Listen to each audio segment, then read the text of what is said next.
Welcome everyone to the GSMC Chip Shot Football Podcast, brought to you by the GSMC Sports Network. I'm your host, Manny Maradiege. Today is Tuesday, January 14th. Now fully going ahead to the divisional round here in the NFL. The playoffs are in the most exciting part, I would say, now that you kind of get a sense of the really good teams, right? And I think that was evident in a lot of the scores we saw this past weekend, a couple blowouts. And now that we're past that, right now we get into the real matchups and get to determine who's really who in this year's playoffs. So with that in mind, I thought we got a good sense of that yesterday when the Rams defeated the Minnesota Vikings again this season to advance to the divisional round. We're going to cover that in the first segment. Then also going over other wildcard games that we didn't touch on yesterday, like the Broncos and Bills game and the Eagles and Packers game, as well as a lot of head coaching news surrounding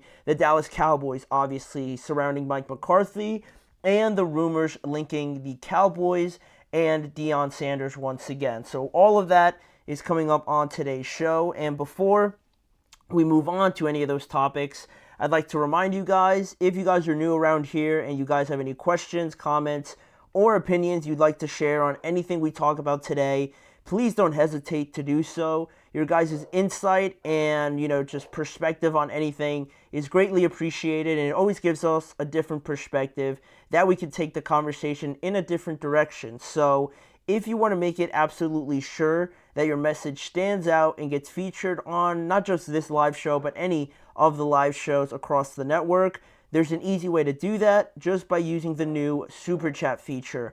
Just click the $ at the bottom of the chat box to send in your Super Chat. In this way, it guarantees that your message gets on the air, I'm able to read it, and get your guys' thoughts on anything that we talk about on today's show. It's also a fantastic way to support our channel, and we rely on your support to keep bringing you the content you love, and we always appreciate it, again, when you guys are able to do that for us. So go ahead and let us know what you're thinking. Hit the Super Chat button, and let's keep this show as interactive and as exciting as possible. So with that being said now, we can jump straight into the game that we had last night. There was only one wild card game on, the last one of this round of the playoffs, obviously, and we got a rematch, another one of the rematches from the wild card weekend. The Rams taking on the Minnesota Vikings once again, and there's a lot you can talk about in this game, obviously, but I think the main thing surrounds Sam Darnold and the performance overall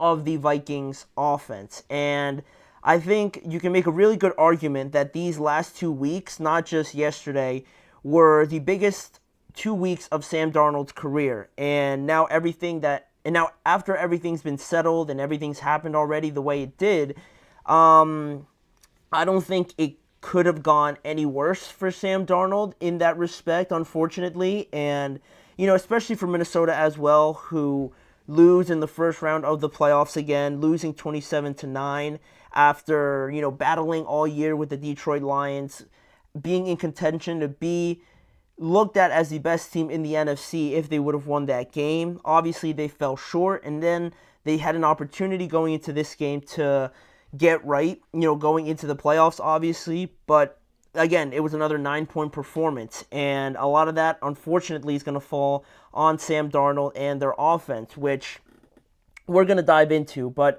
unlike their first game that was 30-20, still in favor of the Rams, again, nearly scored 30 points, and Minnesota, on the other side of things, they fell flat once again, and they had their second straight 9-point game, like I mentioned, but this time, it wasn't so much so that, against the Lions, I felt like they just had a very good cover plan, and I thought that game was more evident that Sam really held on to the ball too long, or that he just didn't make up his mind quick enough, right? You don't just have to throw it, or, you just don't got to try and fit it into a tight window. You could always run, or you could always throw it away. I thought against the Lions that was more clear than yesterday, where the Rams defense was just really all over Sam Darnold and all over that offensive line all throughout the game, right? They sacked him 6 times in the first half and 9 times in the game overall, which is the most since 1988. And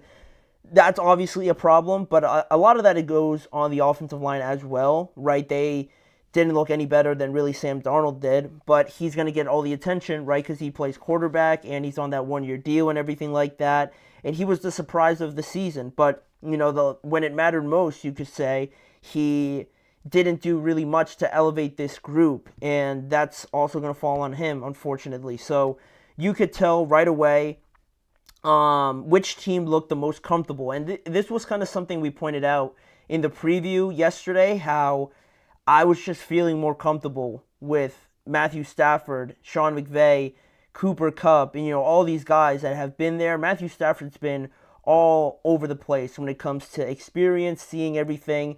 He's seen it all and, has won a Super Bowl, right? He's been in these situations, and that's just where I felt most comfortable in picking a winner. And you could see it right away, right? The Rams go out there, they score on their first possession, and they probably would have scored on their second possession as well if they didn't get stalled off there in their second run at things. But the Vikings, they came out very flustered, inaccurate, sloppy, you could say, and the Rams just never looked back. They just hit the gas as soon as the bell rung, and the Vikings were really just stuttering to start their engines as soon as everything got going, and they just never had a chance to really catch up in this game. And before you knew it, this game was 24-3 at halftime after Sam Darnold fumbles.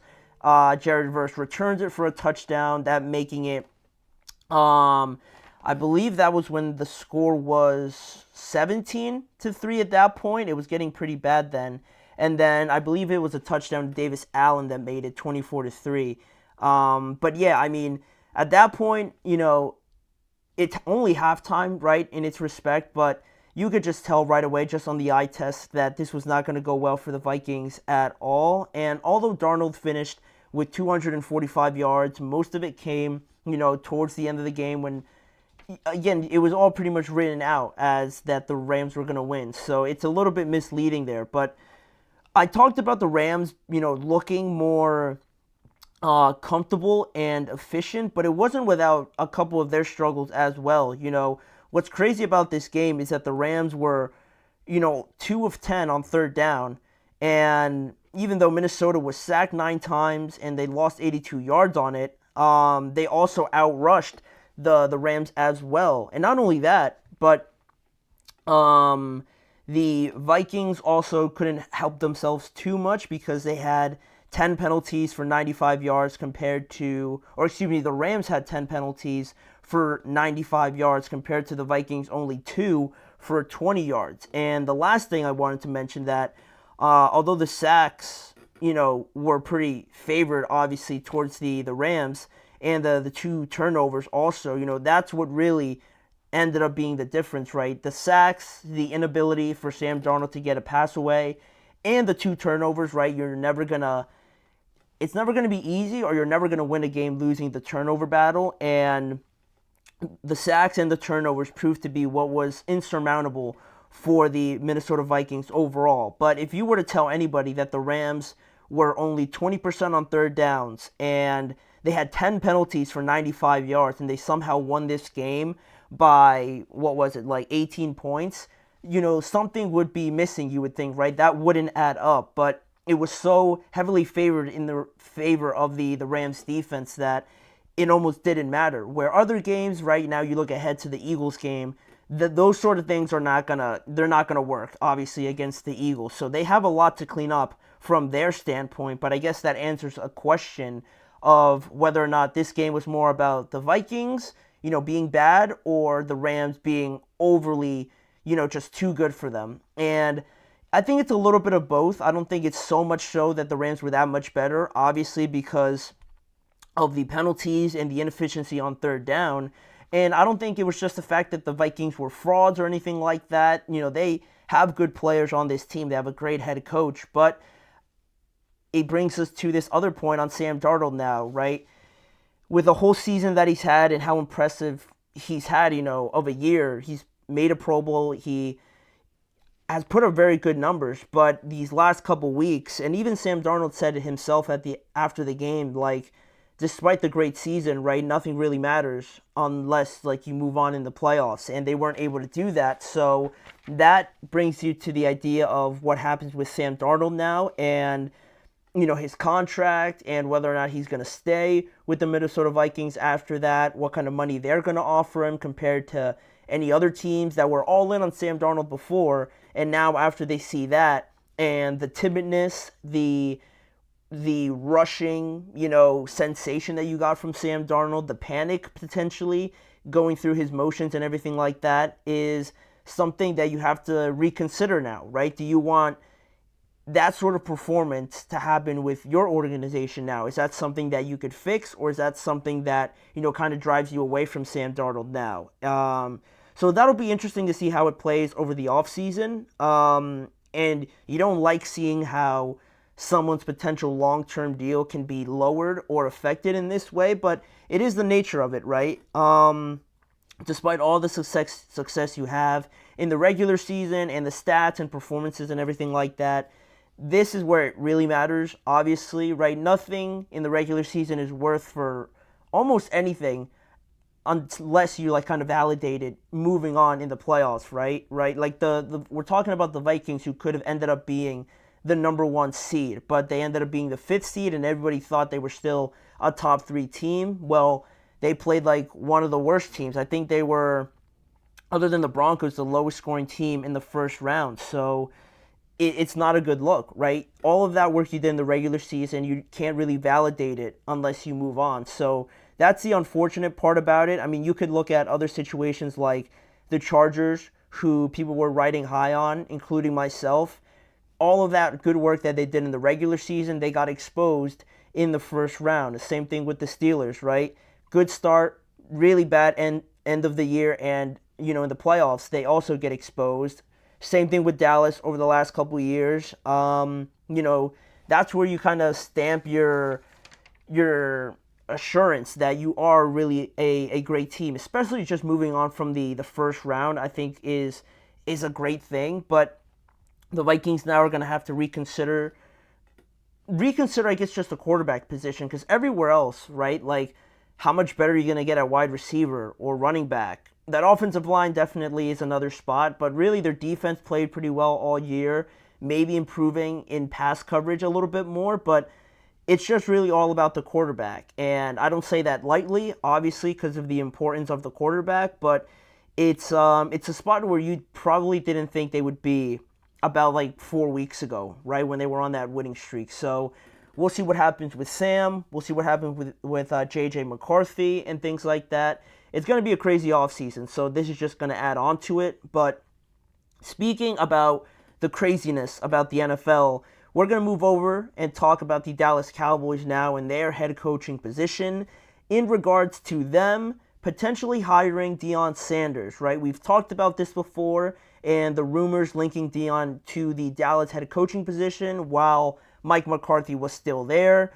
After some developments this week, we've seen how there's been some developments in this connection, so we're going to talk about it, what Deion had to say about it, and how could this either work or not work for both of these two parties to come together. So we're going to touch that when we return after this break. I feel like I'm losing my mind. Is everybody in the world blind? Please, Lord, give me a sign, a sign.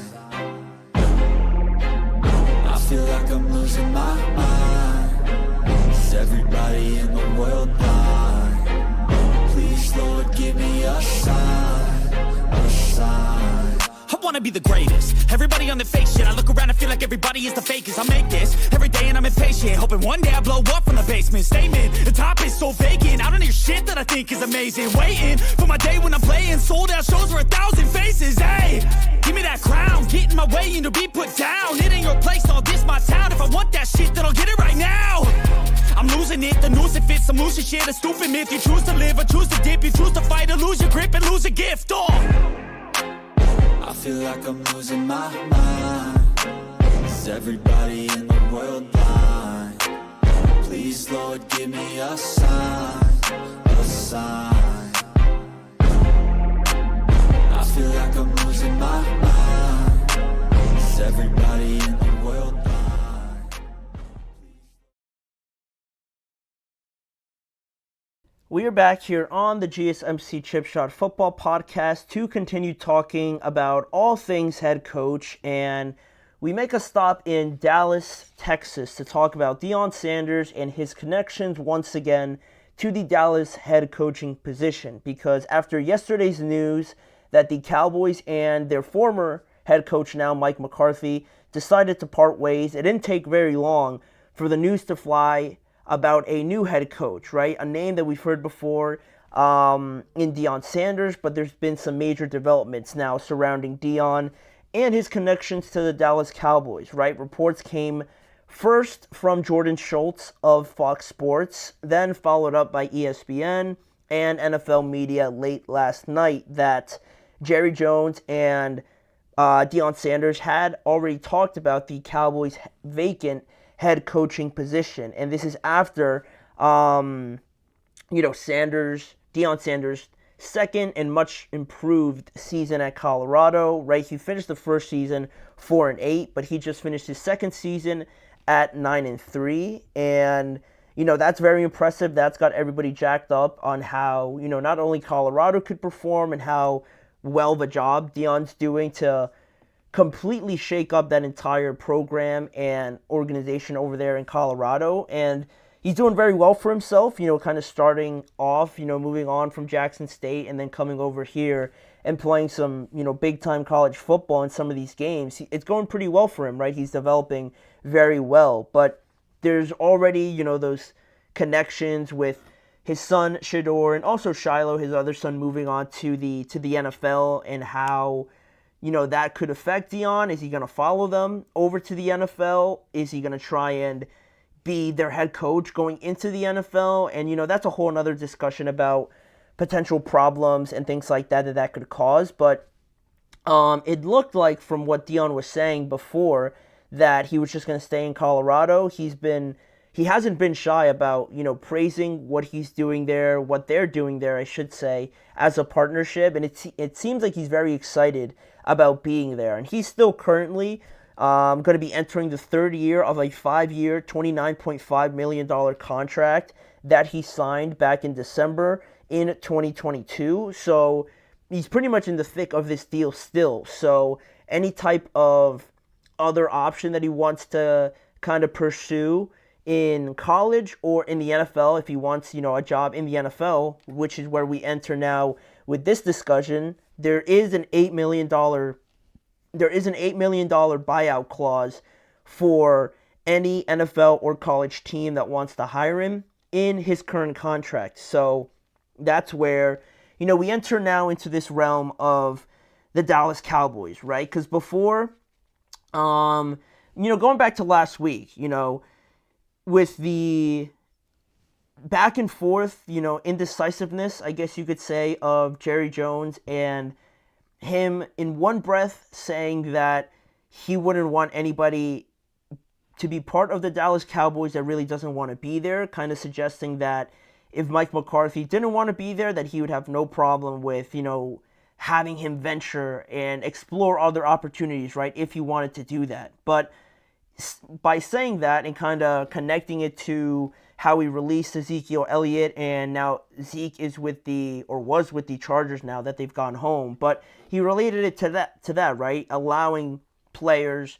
personnel, to venture into other opportunities, right, if they feel that they want to do that. But while saying that, in the same breath, his actions showed the complete opposite of that by denying the Chicago Bears' request of interviewing Mike McCarthy for their head coaching position, while technically it was last week that Mike McCarthy's contract ran out, but the Cowboys still had negotiating rights over him until, I believe, today or yesterday. And I just thought that, one, that was very, indecisive of them, hypocritical of them to kind of do that, right? It didn't look great, but I just felt that also that they wanted to get together one last time and kind of hash things out, and that didn't work out, obviously. So right away we get to this news about Deion and the Dallas Cowboys and how this has been brought up before, obviously, of why it would be a good why it would be a good scenario for the Cowboys to bring in someone like Deion, and everything like that that's been said before about how Deion knows Jerry. He's the kind of personality that could kind of get to him and get him to rationalize in a way, whereas other head coaches haven't been able to do that. Everyone's just been answering to Jerry Jones, and that seems to be like the main argument for having Deion there. But there's that $8 million buyout clause that has to be the first thing that's hashed out if this was ever going to be a legitimate thing that would be happening. But there's also the idea that Deion is very happy in Colorado, right? He doesn't have to make the move, and he's always said that, or actually he said a couple weeks ago when we brought it up in relation to the Las Vegas Raiders, how Deion said something along the lines of he would only really consider an opportunity like this in the NFL if it was to coach both of his sons, and neither one of them is probably going to get drafted by Dallas, or at least Shador's definitely not. They're not in the position to really draft him. And it's not only that, but right after, all the news came out about Deion and Jerry Jones having this conversation, right away, Deion communicated it to ESPN's Adam Schefter, the following, sort of statement about their conversation. And he said, "To hear from Jerry Jones is truly delightful, and it's intriguing. I love Jerry, and I believe in Jerry. After you hang up and process it and think about it, it's intriguing. But I love Boulder and everything there is about our team, the coaches, our student body, and community." And I think the best thing, the most informative thing I took away from just this brief statement that he made to Adam Schefter was that he said it's intriguing, right? He said it's intriguing twice in this statement, and I think that's all this really is to Deion.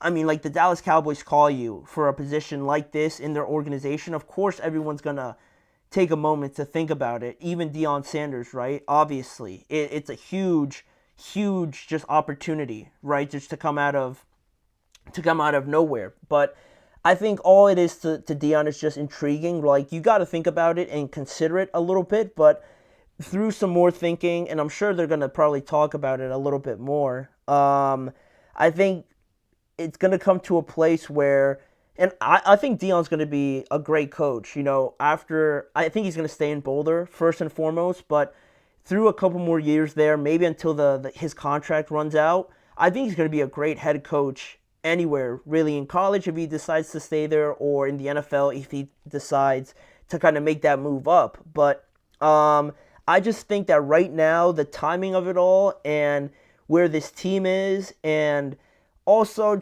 how everything in Dallas and for the Cowboys is just kind of under Jerry Jones, I don't think any of that really mixes to where Deion is right now and what the Cowboys have been and are looking to continue to be under Jerry Jones, right? It does make sense for Jerry why he would want someone like Deion Sanders coming in, right? Him and the Dallas Cowboys would be in the news each and every week with Deion and talking about their games and how everything's going, right, and developing. But if, Deion, I just don't think it would be a spot where Deion would be there. And under how everything is currently running in Dallas, where Jerry's talking right after the game, talking every week on his radio show, making all the big decisions when it comes to rosters and free agency and things like that. I think he wants to do that himself, but also Deion's the same kind of person that wants that control over how to build a team, how to build a culture that he wants to be a part of and that he believes can win games. And I just don't see that kind of meshing with Jerry that also wants to be that guy. I think you can't have both of those personalities under one roof, honestly. And if Jerry maybe wants to kind of reconsider and maybe change his ways for Deion in order for him to come in, that would be a epiphany for everybody, right, around the Dallas Cowboys. They've been waiting for something like that. But I don't think it would be a problem then. If Jerry's willing to do that, then I'm sure they could hash things out if he's willing to do that, but I don't really see that happening, and I don't think Deion is in a spot where he's willing to kind of answer anybody else, right? Because he's already in Boulder, in Colorado, where he's the guy that controls everything, their recruiting, how they run things, their game plan, and everything like that. He's building the team that he sees fit to be a great football program overall, and he's fine in Colorado, right? He said it a few times now, right? He doesn't have to take this job like he's not going to have anything else to do. He's got 3 more years in Boulder, Colorado. So I think this is more so of a necessity for the Cowboys at this point. And it is, again, the biggest thing to remember is that I think it's just an intriguing situation that not only have they taken this step, but that they're probably going to continue talking about it. And then I do acknowledge that you don't really know what could ever truly happen, right? Something could change in these conversations that we're never going to know what was actually said. But from the outside looking in, I just don't think, based on the progressions of where we are up until this date, that this is something that could really mature into anything else other than just like an interesting opportunity that was brought to Deion Sanders, right? I just don't think the timings kind of match up. So that ultimately brings the Cowboys back to the older names that have been linked to them. There's Kellen Moore, who obviously has familiarity there. I think they would be interested in just promoting Mike Zimmer. That could be something else that they just kind of settle for. Jason Witten has been mentioned, which is, I don't know, probably the least likely. And Steve Sarkisian is another one. But I don't know, is he going to really leave like Arch Manning and that program that just went to the to the semifinal of the college football playoffs? Is he going to leave them after that kind of year when he could arguably have a better quarterback coming, just next year? It's probably the wildest of the options. It's probably going to end up being like someone like Kellen Moore or Mike Zimmer at the end of the day. But I mean, if they want to really go bold, I think Steve Sarkisian would be pretty interesting if it is reported that they've gone after him. But overall, I think guys like Deion, Steve Sarkisian, and like the guys out there like Ben Johnson or Aaron Glenn, I don't think they would really just match with how things are run in Dallas overall. And they're just going to need someone that's used to working with Jerry Jones. That's why Kellen Moore and Mike Zimmer make the most sense. So all in all, it's probably going to still be a major talking point, obviously, because it's the Cowboys and it's obviously Deion Sanders. But at the end of the day, I just don't think it's going to mature into anything else other than just, a back and forth conversation. So we'll see. I mean, I'm interested to see where it goes from here, if there's any more developments or if it just kind of stalls out over the next coming weeks, really. But with that, we're not going to move too far off of the Dallas Cowboys because I thought it was also interesting what Mike McCarthy, now the former Dallas head coach, what he's going to do now going forward. He's getting some interest from a couple NFL teams already. He has an interview lined up tomorrow, actually, with another NFL team. So we're going to talk about Mike McCarthy and what the future sort of holds for him and what sort of opportunities are out there for him potentially at the start of next season. So we're not going to go too far. We'll be right back after this break. Looking for your daily fix of sports talk without having to pay for it? GSMC Sports Network is available on YouTube. Just search GSMC Sports Network. Get your fix of daily sports talk shows on YouTube, absolutely free. NFL, college football, NBA, MLB, MMA, UFC, fantasy football, and so much more. GSMC Sports Network has shows running all day long, with new sports shows starting every 2 hours. Just like on your favorite cable sports channel, except GSMC Sports Network is absolutely free. Just search GSMC Sports Network on YouTube to catch one of your new favorite shows, like the GSMC College Football Podcast, Chip Shot Football Podcast, Hoops and Heels Women's Sports Podcast, GSMC Basketball Podcast, and so many more. Check it out for yourself. GSMC Sports Network, now available on YouTube absolutely free. Search GSMC Sports Network on YouTube right now.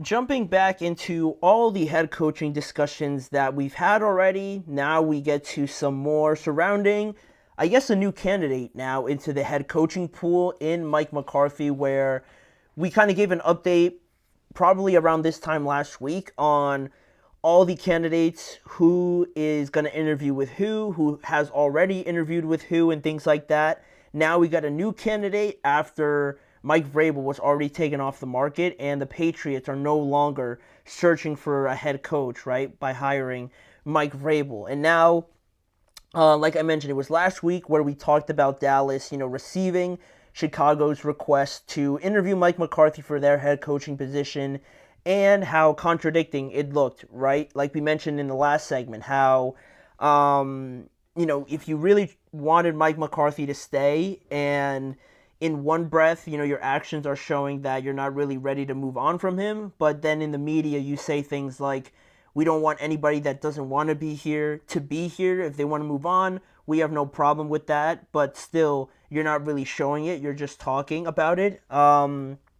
It wasn't a good look overall, right? And if they really wanted Mike McCarthy to stay, they would have already re-signed him, right? But this year was kind of like a final tryout year for him, and obviously things didn't go their way with a 7-10 record this year. And according to the reports, though, why this partnership ended up splitting was because they couldn't agree on the length of a new contract. Reportedly, the money and things like that were already agreed upon, but it was about the length of the contract that led to the Cowboys and Mike McCarthy ultimately, parting ways. And they waited until the last minute, basically, like, the Cowboys usually do. But I think this has been the best resolution for both parties, right? And I mentioned it last week where we were talking about the Cowboys declining the Bears' request and everything like that, how I just felt like it was time, right? At some point in time, you just like to just switch things up and not run it back with the exact same, formula that you think is gonna end with different results, but the means of getting there are exactly the same, right? It doesn't really add up, right? If you were to bring up Mike McCarthy back again, Mike Zimmer back again, the offense of Mike McCarthy, Dak Prescott off of a very serious injury, CeeDee Lamb back again, Rico Dowdle, Micah Parsons, everybody basically the exact same team coming back. And for you to expect any sort of better results going forward than the first round of the playoffs or less than that would be pretty foolish. So I just felt like for everyone's best interest, they just needed something new, something fresh to go into Dallas and try to get this project to work that hasn't really worked for the last 2 decades, obviously, based on where they want to be and where they really should be as a organization and as a storied franchise. I think Mike McCarthy has ran his course there in Dallas, right? After a 7-10 season and 3 straight 12-win seasons where that still couldn't get you an NFC Championship game, it just didn't feel like this was going to grow really into anything more. So that's why now that change finally happened for them, and I'm happy it did, even if right now things seem a little cloudy. And I thought Troy Aikman, what he said yesterday, for anybody that watched the Rams game yesterday, and Troy Aikman had something to say about the whole head coaching situation with the Cowboys and Mike McCarthy, and just overall how he said that this position to be the head coach of the Cowboys, knowing that whoever's hired has to basically work and answer to Jerry Jones, leads him into a spot where he feels that this position is not really one of the most coveted ones compared to maybe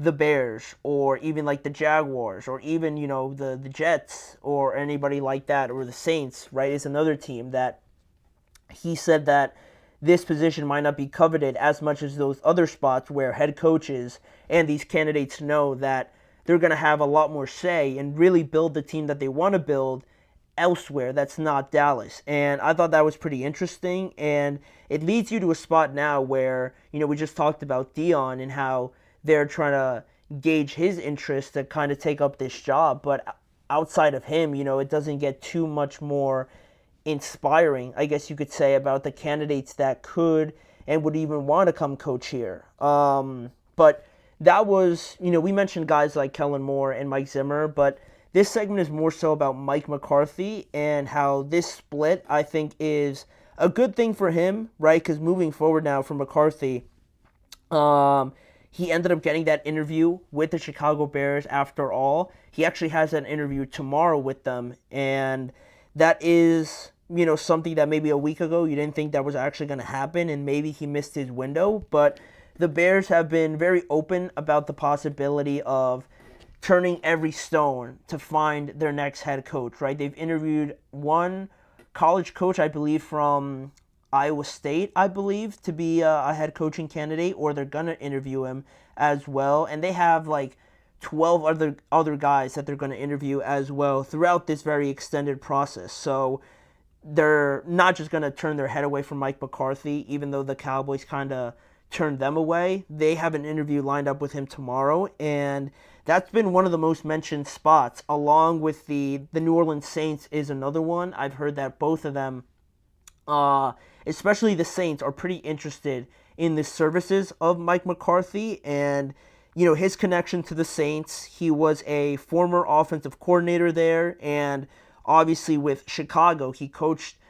against them, I should say, for the better part of 10 years, I want to say, with the Green Bay Packers. So they're probably very accustomed to him and his offensive scheme and things like that. So that's really where these two spots come out from, because other than that, I haven't heard too much regarding, the Jets or the Jaguars and, in spots like that. So I feel like this is kind of a situation, I don't know why, but that Mike McCarthy, I feel like, is going to get hired sooner than maybe other guys, like the more popular ones, like maybe Cliff Kingsbury or a Aaron Glenn or a Ben Johnson. Ron Rivera's been thrown around a couple times. Pete Carroll's another one. I feel like Mike McCarthy, because his sort of the teams that are after him is so short, right? He doesn't have to really interview with too many as of right now. I feel like he's going to get hired sooner than a lot of people think. And is that going to end up being Chicago, right? Where I feel like the feeling is kind of mutual and pretty split with Mike McCarthy being the guy to kind of develop and, take on this role of the Chicago Bears head coach and really lead them into prosperity now, where they've had one of their better teams over the last few years, but they're stuck on the hardest, step of developing their quarterback. They have a good one. I believe Caleb Williams is a good quarterback, but they obviously need to see that maturity and growth from him. And is Mike McCarthy really the guy to do that? There are some things that you can kind of pick from to kind of help you answer that question, right?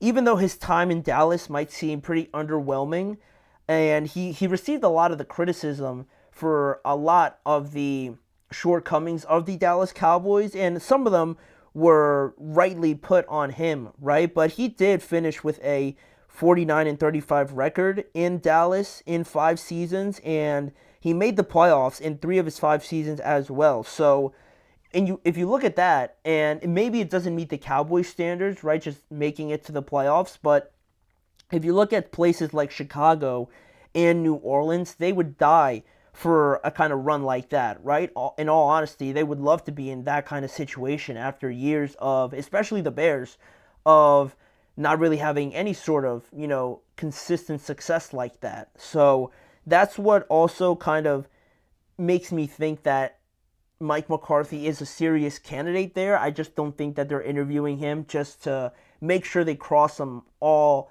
just so they make sure they don't cross just every candidate off a list. I feel like they're really considering him, or they wouldn't have interviewed him at all because they got like 12 other guys lined up, right? So I think that's also pretty interesting there. And the same thing applies in New Orleans with them and the kind of season that they had to start, and then for all to just come crumbling down was pretty disappointing. So again, it's another spot where they would love to have, a run of seasons where they're in and around the playoffs competing, and through that you hope to eventually get back to a spot where you're a year in, year out kind of playoff team. And is Mike McCarthy the guy to do that? I think more teams consider him to be the guy more so than I think it's led on to be in like the media and how I think a lot of fans perceive Mike McCarthy. I think he's more respected, I think, around the NFL and more well regarded, in other words, than I think most fans kind of regard him, if that makes sense. So, a place like Chicago with all their weapons and things like that, it would be a spot where he could just walk in and hopefully just get running with that whole operation compared to the Saints or maybe like the Jaguars or something like that.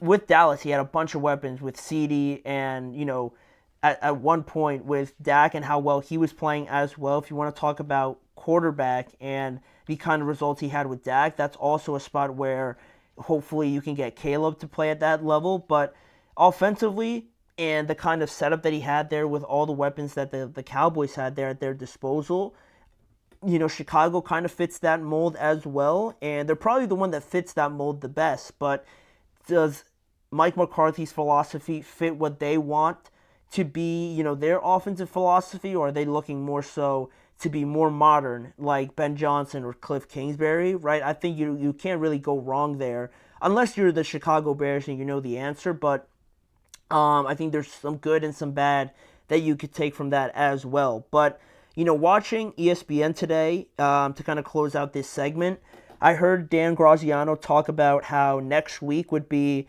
more of a situation where you see more of these head coaching decisions kind of being taken, right? Because you look at the whole playing field of the head coaches right now, and Aaron Glenn is still playing, Ben Johnson is still playing, Cliff Kingsbury's still in it, same thing with Kellen Moore and Todd Monken, and Joe Brady as well. Some of the guys that are, I think, major candidates to be head coaches, they're all still in the playoffs, so I don't think they would be announced, at any point this week. Once we get to the Final Four, you can kind of make an idea of it, right? Because there's so little teams left, right, that you can make some announcements. But still, up until this point, we're not going to get really any more announcements other than, funny enough, Mike McCarthy, to add on to my last point of why I feel like he could be hired sooner rather than later, just because it's been a while now since the Cowboys have played and everybody else is still playing. So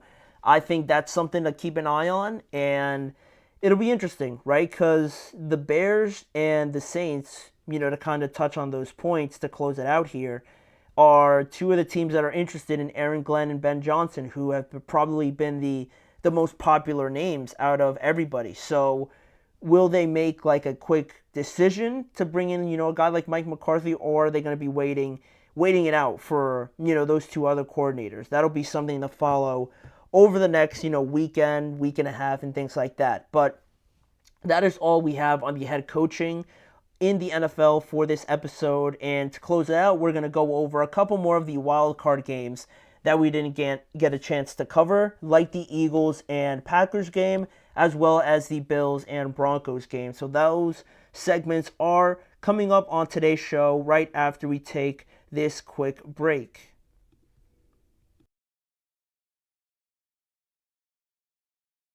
For the best and latest podcasts available anywhere, go to the podcast app on your cell phone and type in GSMC to access free content-rich podcasts on health and wellness, book reviews, sports, entertainment, relationships, social media, movies, technology, finance, and even weird news. Subscribe and download the GSMC Podcast Network's family of shows, available everywhere podcasts are found.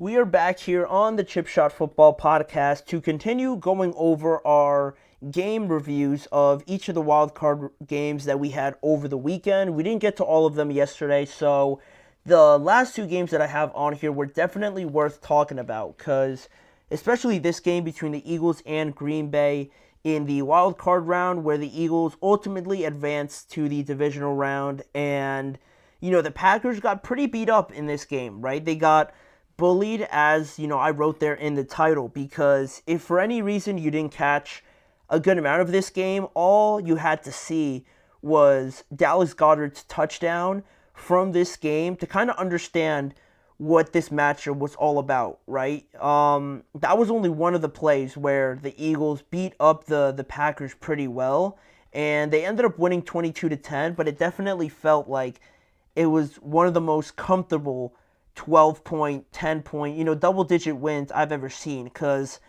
it got kind of close at one point, but even still, it just felt like the Packers just eventually ran out of gas, and quite frankly, they ran out of people, because it wasn't that not only the Dallas Goedert play that was very, just insane to watch because of how, he just manhandled the Packers cornerback, but right from the first play of the game, right, you look at how this game started, the Packers received the opening kickoff, and Oren Burks for the Philadelphia Eagles smacked Keyshawn Nixon right, in his face mask and forced a fumble on the first play of the game, which was recovered by Jeremiah Trotter of the Eagles. And right away, the Eagles took that. They scored from it, setting the tone of what this game was going to be like throughout all of these 60 minutes. And it wasn't just that Nixon fumbled, but it was the fact that one of their offensive linemen, Elton Jenkins, also got hit hard by Nolan Smith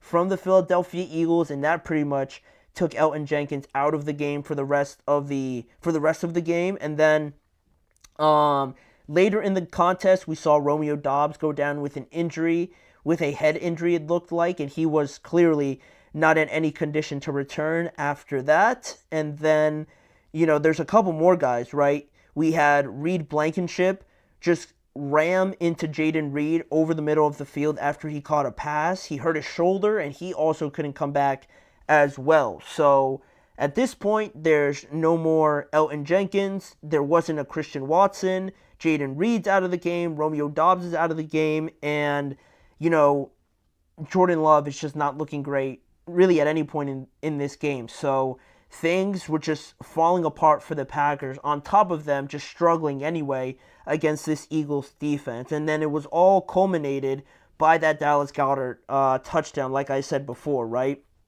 Just completely stiff-arming Carrington Valentine out of Philadelphia, basically. He tossed them out of the entire city with the fact that he kept trying to tackle Dallas Goedert high, but he just couldn't get anywhere close to him. And that pretty much put the cherry on top of everything in this game. And Philly's physical defense also, they intercepted Jordan Love 3 times in this game, and they added to just the overall weird year from the Packers, where they had some good moments, but also some pretty questionable moments from Jordan Love and this offense, where it just didn't feel like they took that necessary second step after a pretty impressive rookie year from Jordan Love last year. And obviously, after you get a contract like he did, you expect a bit more of a consistent and just more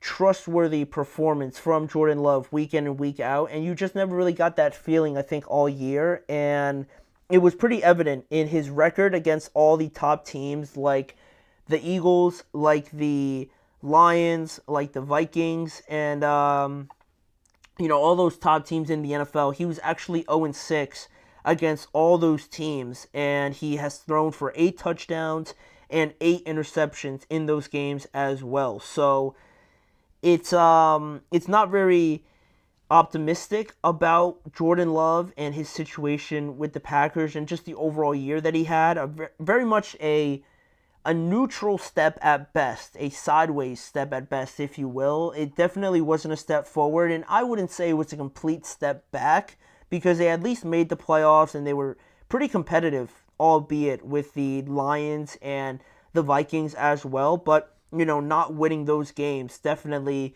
has you painted in a different way than, the Eagles, who are able to win these games, or the Chiefs, who always win these games. the Lions won most of their games as well. So you're not quite in that category where I think a lot of people heading into this year were very, very high on the Packers, especially after last year. So that was pretty disappointing. And also, Philadelphia's offense, talking about them now a little bit, they didn't really do much, it seemed, in this game. Jalen Hurts only threw for 131 yards. Saquon had the quietest 119 yards I've seen in a good amount of time. And A.J. Brown only had 1 reception on 3 targets. And still, it felt like all those guys had as equally as a impressive performance as they usually do. And it was pretty odd in that respect, especially with Jalen Hurts coming back from the concussion and things like that. You know, you kind of knew, or at least I expected Jalen Hurts to start off pretty slow, and I didn't expect him to go out there and throw for like over 250 and 2 or 3 touchdowns. I more so expected a game like this. But the Packers defense, to their credit, they did do a pretty decent job with that. But again, going back to their offense and Jordan Love, it was just never a complimentary performance for them to kind of get the job done. So that was that. And on the offensive side of the ball, really talking about Jordan Love for the Packers, it was only really Josh Jacobs that made the most impact in this game. He gave the Packers their best chance of getting back into this matchup when he had that awesome 32-yard run in the start of the fourth quarter, I believe. And then he ended up scoring because he was down at the 1-yard line. But he ended up scoring, and he made the game 10-16 at that point, right? A ton of time left because he scored at the beginning of the fourth quarter. But now when you kind of feel like the Packers offense gave you a little bit something, now it was the time where the Packers defense just couldn't hold up anymore, and they gave up 2 field goals while Green Bay went 0 for 4, and they then threw another interception after a field goal by the Eagles. So that's as close as they ever got in this game, and it was unfortunate because if maybe they would have scored a little bit earlier, it would have been a different story. Maybe they would have been able to tie this game, but because it was so late, I think that their defense just really wasn't able to hold up anymore. And it's unfortunate, right? Because their defense was playing pretty well all game. You know, they held the Eagles to 16 points for the majority of the contest, but their offense wasn't really giving them anything, and then they just sort of flipped in the fourth quarter. So, in one sense, I want to say Green Bay shot themselves in the foot with, you know, constant holding calls, it seemed, turnovers definitely by Jordan Love. The injuries also didn't help anything, and also when you get a play like the Malik Heath play where Jordan Love threw him the pass on 4th down and he didn't get 2 feet in, that's when you kind of know like you were never gonna win this game when something like that happens. Yeah, and I want to say that, you know, the Packers kind of shot themselves in the foot, but you know, Philly's defense was very good on when was it, on Sunday, in a game where Jalen Hurts was just coming back and the offense wasn't necessarily what we expected them to be, what we've been accustomed to kind of them performing at their usual level. I think in the same breath, though, it's a little reassuring that the Eagles can win in a multitude of ways. I know some people will say that, they're just fortunate, like I said before, that the Packers kind of shot themselves in the foot. It was more so about them being bad, and that the Eagles, offensively, maybe more so on Jalen Hurts, they're not going to win, obviously, with him playing like this. And that is a little bit accurate, but I think also there is some value in winning these ugly games, winning the 17s to 13 games, right? Everybody just makes it about the offense and how, well, this offense was really bad and your team that won didn't do much better, right? Instead of looking at the defense and how they got after Jordan Love, they were in his face all game, they brought the physicality all night long, and they turned over Jordan Love on 3 different times. So I think just not enough people kind of put value into that, and instead like to look at this offense and say, oh, they're not going to beat anybody like this, like they're going to be eliminated in the next round. I want to make it clear that if they play, to this low of a level, like A.J. Brown getting one reception is not going to win against the Lions, and probably not against the Rams. I expect that to obviously be increased come next week, and I expect Jalen Hurts to be a bit more comfortable. But in a game like this where maybe you needed other parts to step up, like Dallas Goedert usually isn't involved that much compared to Smitty, A.J. Brown, Saquon, and even Jalen Hurts, right? You don't really see Dallas Goedert taking over a game. So in this game, it was his turn. It was his turn to step up. It was the defense turn to step up, the special teams turn to step up, and they did that. And I think there's some reassurance in that the Eagles can find something to work with when their offense, when their star quarterback, when their star receiver isn't necessarily having a usual type of game. So I do expect that to get better against the Rams now going into the weekend. It's another rematch game, and it'll be interesting to see how the Rams, kind of adapt from, getting run all over by Saquon last time, and if the Eagles, find a way to change anything about their approach, right? Getting AJ involved a little bit more, and continuing to just run through Saquon, right? That's the biggest thing that we've wanted to see, but we're going to talk about that a little bit more, as the week goes on. But for the last segment in today's show, I just want to go over the Broncos and Bills game as well from the wild card round and take a look at some of the takeaways from this game, right? The Bills using their run game to perfection, whereas the Broncos, it was pretty clear that they need a run game when it comes to playing against some of the better teams. So we're going to talk about all those points and everything else that we got from this game when we return right after this.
Thank you guys for joining me here on the last segment of today's show. Just to go over a quick recap here of the final wildcard game from this past weekend. Looking at the Bills and the Broncos game, right?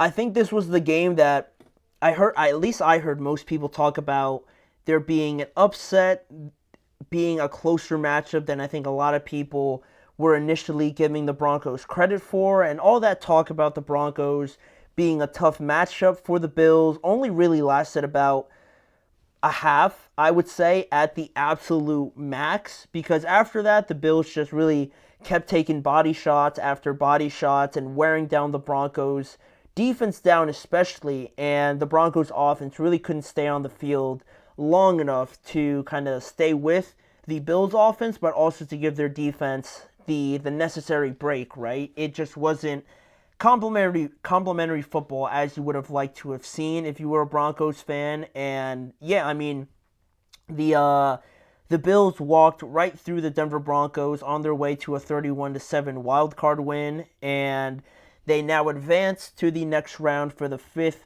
straight season, and we'll get a chance to see the Baltimore Ravens again, this time in Buffalo, where, if you recall back to week 4, these two teams, the Ravens and the Bills, met back in week 4, but the Ravens pretty much dominated from the word go all the way until the end on a 35-10 victory in Baltimore last time. So this time it'll be played in Buffalo, and it's also the second playoff meeting between the Bills and the Ravens. The first one was back in 2020 where the Bills won that game 17-3. So it's been about, I guess, 5 years, right, technically, because we're in 2025 since they last met. So it's going to be a lot different, right, because of Derrick Henry and the development we've seen. But we're going to give our thoughts on that towards the end of this segment, just more on this game here for now. For the Denver Broncos, I mean, I would be lying if I said that they didn't surprise me by scoring first on a 43-yard touchdown to Troy Franklin. I didn't think I was going to see that at all. But that's where, everything was pretty much held up after that point, because after that, the Broncos punted 4 times. They turned the ball over on downs 2 times, and all that talk about that Denver defense, and they're a very good unit, but they were just met with the same level of physicality and power, if not more than what they're usually dishing out to other teams, right? Usually it's this defense that's overwhelming opposing offenses and that's running them out of the field and really getting the ball back to their young quarterback and giving him a lot of opportunities to maybe mess up here or there, but knowing that they have a good defense, he knows that he's going to get the ball back a lot more than usual. But in this game, the Bills really took all of that away, and this Denver defense only sacked Josh Allen twice in this game. The Bills only punted 1 time in this game, and they scored on 6 of their first 7 drives in this game as well. So they were really hitting on all cylinders, and this Broncos defense couldn't do too much to stop that, and as well, the Broncos offense too, just with such a small margin of error, like we mentioned in the preview, right? Like, if this game was ever going to be very, very close until the end, that margin of error at that point, towards the end of the game where you kind of come to expect it, then there's no real, big deal made of that, right? Because if the margin of error of winning and losing is towards the end of the game, that's usually what happens in playoff games, right? You'd like to think, but because the Bills were so efficient right from the start, or I guess I should say after the Broncos scored, once, that happened and they kind of clicked into gear, the Bills really left the Broncos really no room to make a mistake, no room to miss an assignment, to not be on the same page, and to not really fluster the Bills at all. So it's a lot to ask for, really, at the end of the day, from a young offense that really just got together this year to go into Buffalo and compete with them at the level that they're used to playing at home. I just felt like it was going to be too much, and I think that was pretty clear in this 31-7 game. So, to the Bills' credit, though, if you want to talk about efficiency and just being overwhelming, Josh Allen was 20 of 26 on the day. He had 272 passing yards, 2 touchdowns, and 46 rushing yards as well, where James Cook also was the most impactful player, skill-based position player for the Bills. He had 120 rushing yards and 1 touchdown.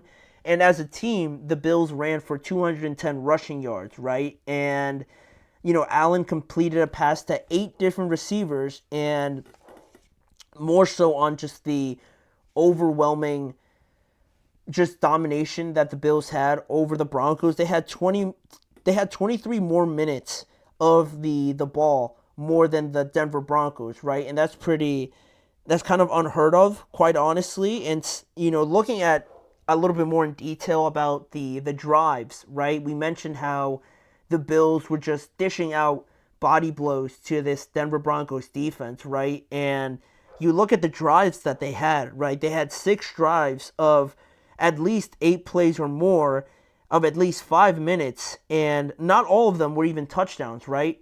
But they still were impactful, because even if the Bills are not getting 3 points, it's still a long time on the field for that Broncos defense, right? If you're out there for that long, multiple times, it gets extremely tiring, right? You can only be out there with your starters, right? Your main pass rushers and guys like that for so long before you start rotating guys in, especially on that defensive line, especially when the Bills are rotating in like 4 different running backs, and they just keep getting first downs after first downs after first downs and never really being in a spot where they're in second and long and third and long where you could really use like Jonathan Cooper and Nick Bonito to come and pressure Josh Allen. They were never really in those situations. So now you take those guys out of their element and they got a run block and they get extremely tired doing that. And now they go off the field, and maybe when you find yourself in a passing situation,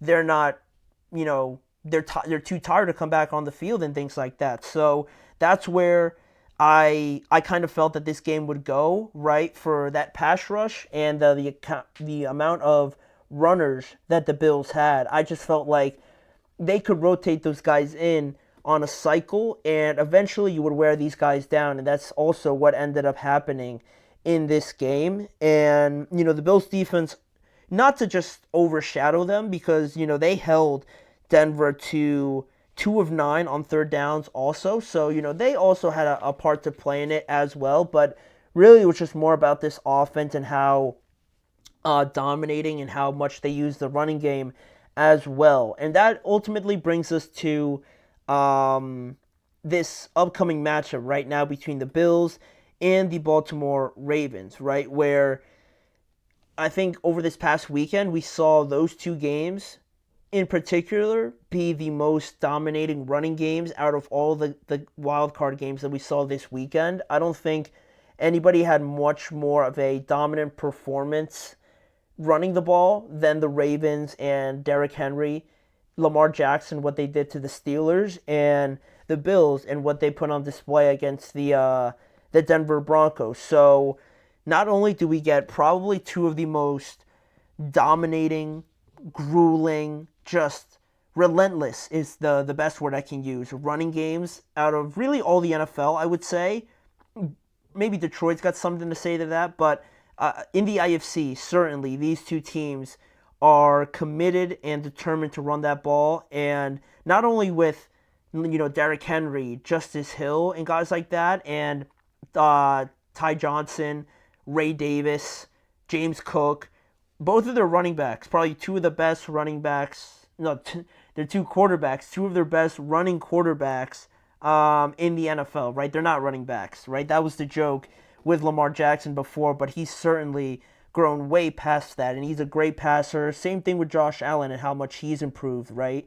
We're going to see how each of them try to implement that running attack, especially because on the opposite side, their defenses know that the opposing team wants to run the ball that much, and not only that, but they practice against a very run-heavy offense as well, so they have some sort of experience and exposure to a team that always wants to run the ball, and obviously the fact that they played each other before, right? And the Ravens really had their way with the Bills, and their running attack was very prevalent in that game compared to what the Bills were able to do. So it'll be interesting to see those running styles kind of match up, and the fact that the Bills are undefeated at home. So, do you side with the Ravens that already destroyed them in their first matchup, or are you more so leaning towards the fact that the Bills haven't lost at home? And I think that's a huge thing to point out, especially in the playoffs, and obviously that the game is being played in Buffalo. And the biggest storyline of them all, the two MVP candidates, right? My two, and I think everyone's, kind of main two MVP candidates in Josh Allen and Lamar Jackson. You want to talk about legacies and, kind of shifting and placing yourself among the best quarterbacks of this generation, right? It's these kind of games that matter, right? Not only are you competing with the other guy for an MVP, but one of these guys is going to eliminate the other one from these playoffs, and one of them is probably going to get a chance to, more likely than not, play against Patrick Mahomes and have a chance to upset them in Kansas City. And that's where you build these, legacy-defining moments, right? On the road, big wins against big quarterbacks. That's where, these stories are made. So I'm hyped up for it. It's going to be a great game. We're not going to preview it now, obviously, but those are just a little tease of what we can come to expect from that game. It's arguably going to be one of the better games, so we're excited to talk about that on the Chip Shot Football podcast later on in the week. But for right now, that is going to do it for us on today's show. I want to thank you guys for joining me. Please remember to like, follow, and subscribe to the show, as well as following the network on all forms of social media. And if you want to see more of the Chip Shot Football podcast, you can see more content around the NFL on both YouTube channels, the GSMC Sports Network channel and the GSMC Podcast Network channel, where there's more coverage around the NFL, like the previews, the breakdowns, the breaking news, all the head coaching news now that we're heading into the offseason, all of those sort of things you can find on both of those channels. And for right now, I'll see you guys tomorrow, back here again at 6:30 p.m. Eastern Time, live with me, Manny Mardiege, as your host. So I hope to see you guys all back here again with me tomorrow.